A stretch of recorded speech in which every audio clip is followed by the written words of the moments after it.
But my name is Berntony Smalls, aka Cool Fash, PKA Al Tariq, and soon to be known as Tony Smalls. Let me see, can I take it back to like the earliest? You know, being in the Bronx, growing up in the Bronx, and, you know, having the older cousins and family out on Long Island that were, you know, listening to all the stuff that was going on when it was just going on in like the mid 70s and 77, 78 and all that, you know what I'm saying? And then the first thing I remember that made me want to do anything as far as hip hop goes, because music was always a part of my house. Gospel, old shit, new, you know what I'm saying? Parliament Funkadelic, I mean, everything. Al Green, Sam Cooke, whatever, anything. We listened to it, my mom's, and the music was always there. But the hip hop thing, I heard Spoonie G. C1 for troubles, 2 for time. Come on, y'all, let's rock that. Yeah, and from there, I was like, it was on, man. I wanted to do it when I heard that joint. I remember two things that was crazy for me. I remember one time, like, out at Westbury College in Long Island. I don't know, Probs, you might have been there too, man. We, like, open for Run DMC and shit. They were like, you know, not running them that they were in the, you know, late 80s and all that stuff, but still it was like, damn, Run DMC, like, you know what I'm saying, being around them and all that. And then doing a joint with KRS-One too, like on tour, you know what I'm saying, and then going back on stage with him. I know he had these tennis balls and he was signing all of them with his name and he was throwing them out to the crowd, and we had already performed and shit. And I ran up, I was like nuts, man. I ran back up on stage with him, was like, yo, start throwing a tennis ball with him. Then he was giving us crazy ups, like, yo, the B-Nuts, yeah, that's true hip hop, they ride. It's like, Chris, he had the whole place, the whole joint bouncing, my nigga. The whole joint. That's like one of the illest shows I ever seen in my life, man. My mom's kicked me out the house. I gotta keep it 100. Straight music. my mom's kicked me out. I wanted to go to North Carolina School of the Arts, because, you know what I'm saying, I you know, acting and singing and writing music. Hip hop really was something that I got into the business.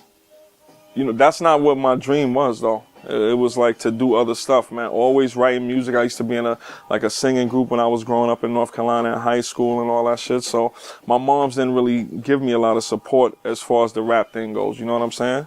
When I was in the school, Christopher Robbins Academy, when I was in 9th grade, LL and I were classmates and shit.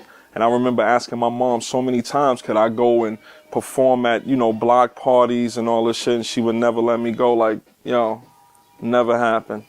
You know what I'm saying? So I didn't really have that support with that at all, man. You know what I'm saying? It was more so like my friends around me in the neighborhood and all that stuff that was like, yo, you gotta do something, and it was more that type of stuff. My inspiration right now are my offspring.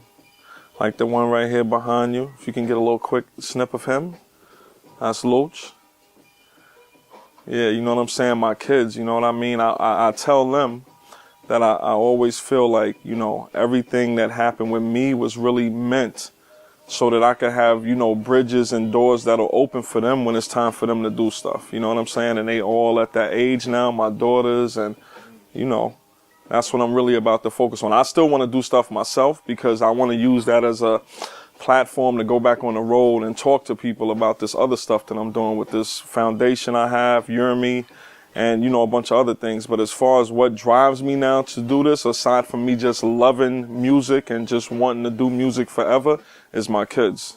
The biggest challenge has been trying to juggle and not really understanding how to juggle being a father, because I was a young dad, man. You know what I'm saying? I had my first kid, I was 16 years old. You know what I'm saying? And I had a few after that, you know, and it's like I really wasn't there for them because I was always out and on the road and, you know what I'm saying, doing whatever and, you know, different relationships. So when I finally was able to reconcile everything, and which has been really in the last few years, and juggle being a good dad and being there for my family and all that and still doing what I love, that was like the biggest thing to me. And my thing is Yurmi. It's you are me.